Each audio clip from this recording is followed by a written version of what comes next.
This week on Marketplace Middle East, social network political awakening. Facebook played a defining role during the protests of the Arab Spring. So as the website goes public, we explore the developing bond between the region and that resource.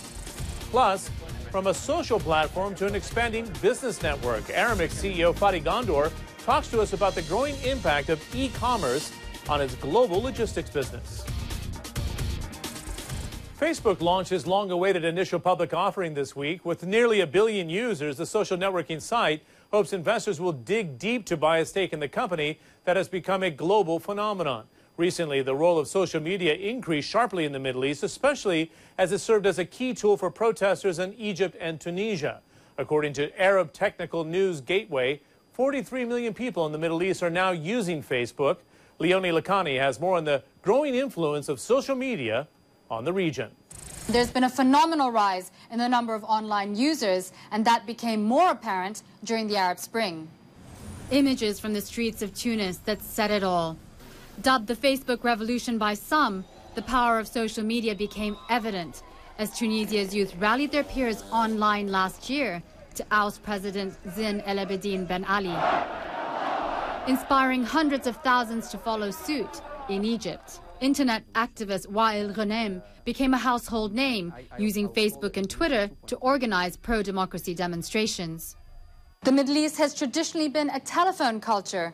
People tend to make phone calls rather than use the internet to communicate. But the Arab Spring changed that. Social media became the method of choice for the region's young revolutionaries, spreading their message online from Tunisia to Egypt, Bahrain and Syria.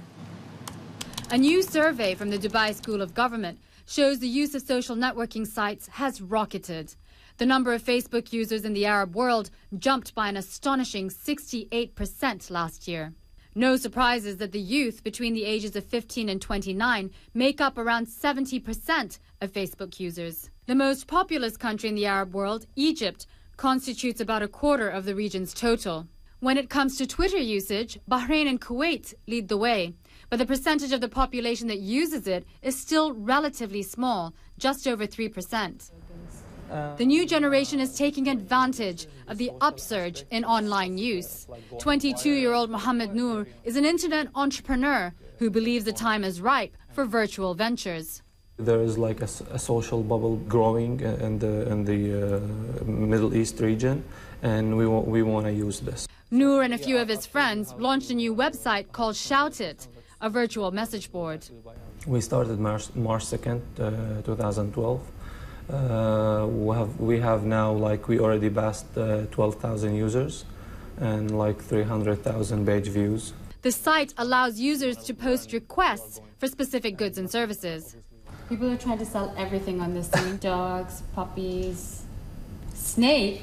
To get the project off the ground, Nour had to address many of the challenges in the region. Many people are still want just to use the cash thing. So it's either you pay or cash, or I don't trust the internet. I don't know why they are taking all my information and my credit card. But the tide is turning. From the year 2000, the region has seen a sharp rise in internet usage by more than 2,000%. Compare that to Asia and North America, and the growth in the Middle East is staggering. With the onset of the Arab Spring, the power of the virtual world is growing, and the region's youth are finding their voices online. So Leonie Lakhani looking at social networking and e-commerce in Dubai. I'm with Mohammad Nour, who is the CEO and founder of Aramix, the big logistics and shipping company. We're in fact in his gigantic warehouse outside of Jebel Ali, almost 45,000 square meters of space. E-commerce and building that sort of segment of the market, how important is it to Aramix in terms of its future growth after you leave as the founder? It's critical. It's our future. It's the future of commerce in the Arab world, and Aramix has built its infrastructure to be the last mile company that actually delivers the goods for the e-commerce buyers and people that go and buy online. So yes, it is what we are all about. We've built our technology and our capabilities around it today. In fact, we're looking at a benchmark of 100 million jobs in the Arab region needed by 2020. You've been banging this drum for a better part of 10 years.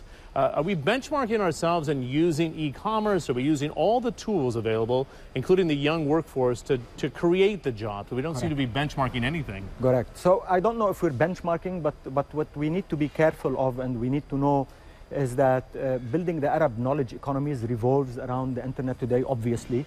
And these are new jobs, new tools, new capabilities that are required for these people that are going to go out either creating jobs or being entrepreneurs.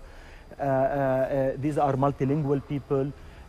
These are the new jobs of the future, so we need to be ready for them. So if we want to create 100 million jobs, we want to create 100 million relevant jobs for these people.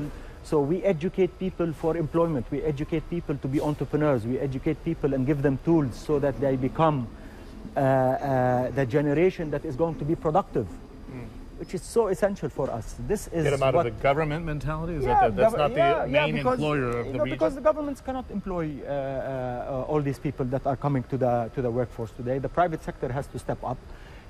And these individuals have to understand that private enterprise is important and it is legitimate, and you can become an entrepreneur and you can build your company and you can employ people and you can create value for yourself, for your community, for the country at large. When we come back on Marketplace Middle East, we'll talk to Fadi Gondor about the first 30 years of Aramex and where the company will find its growth in the future.